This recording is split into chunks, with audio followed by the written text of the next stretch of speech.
सोचो जरा, एक ऐसी जगह जहां पे सबसे पहले शहर बना, सबसे पहले कानून बना और सबसे पहले तरीके से लिखना, पढ़ना और गिनना सिखाया गया, भले ही वो किसी और स्क्रिप्ट में हो। तो स्वागत है मेसोपोटामिया में, जिसको land between the two reverse भी कहा जाता है। ये नाम मेसोपोटामिया कहां से आया, कैसे बना? तो ग्रीक लैंग्वेज में मीसो का मतलब है बीच में और पोटामोस का मतलब है रिवर। तो इन दो शब्दों से मिलकर बना मेसोपोटामिया। यहाँ की दो बड़ी रिवर्स यूफ्रेट्स और टिग्रिस के बीच में बसी थी ये सभ्यता। आज के इराक, सीरिया और टर्की के कई पार्ट्स ऐसे हैं जहां पे मेसोपोटामिया का जादू चला करता था। यहाँ के लोग सिर्फ खेती ही नहीं करते थे, बल्कि इन्होंने दुनिया को बहुत कुछ दिया था। वैसे ही जैसे मेडिवियल और मॉडर्न टाइम में बात करें तो भारत ने दुनिया को बहुत कुछ दिया है, ऐसे ही उस टाइम पे मेसोपोटामिया ने बहुत कुछ दिया था, जैसे astronomy, literature, law, philosophy, religion, इन सब का बेस यहीं पे बना था। इमेजिन करो 5000 बीसी से 1100 बीसी तक सुमेरियंस, एकेडियंस, बेबीलोनियंस और असीरियंस, इनने दुनिया का पहला सिविलाइजेशन खड़ा किया था। एकेडियंस की बात करें तो ये लोग नॉर्दर्न मेसोपोटामिया में होते थे।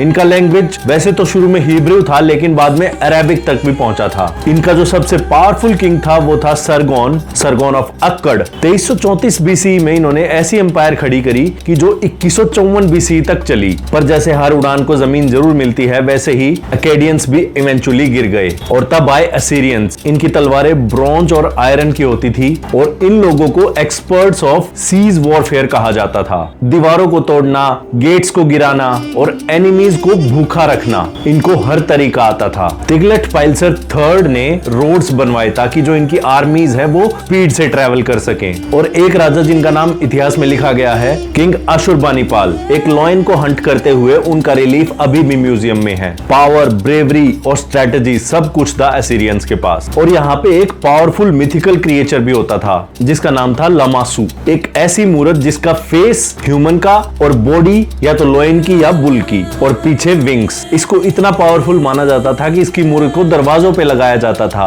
इविल स्पिरिट्स को दूर रखने के लिए। सोचो अगर मेसोपोटामिया नहीं होता तो शायद लिखने का तरीका, सिटीज और लॉ का कंसेप्ट शायद होता ही ना। ये सिर्फ एक सिविलाइजेशन नहीं थी बल्कि शुरुआत थी ह्यूमैनिटी की। हालांकि बाद में इंडस वैली सिविलाइजेशन में भी ये सब देखा गया और वहां की स्क्रिप्ट तो ऐसी थी कि अभी तक भी हिस्टोरियंस उसको ब्रेक नहीं कर पाए हैं। तो दोस्तों ये थी कहानी मेसोपोटामिया की, जहां से हमारी ह्यूमैनिटी की शुरुआत हुई थी। ऐसे ही और अमेजिंग कहानियां और फैक्ट्स के लिए लाइक करो और कमेंट करके जरूर बताओ कि अगली वीडियो आप कौन सी देखना चाहोगे। और क्यूरियोटिव को सब्सक्राइब करना ना भूलें। Stay curious with क्यूरियोटिव।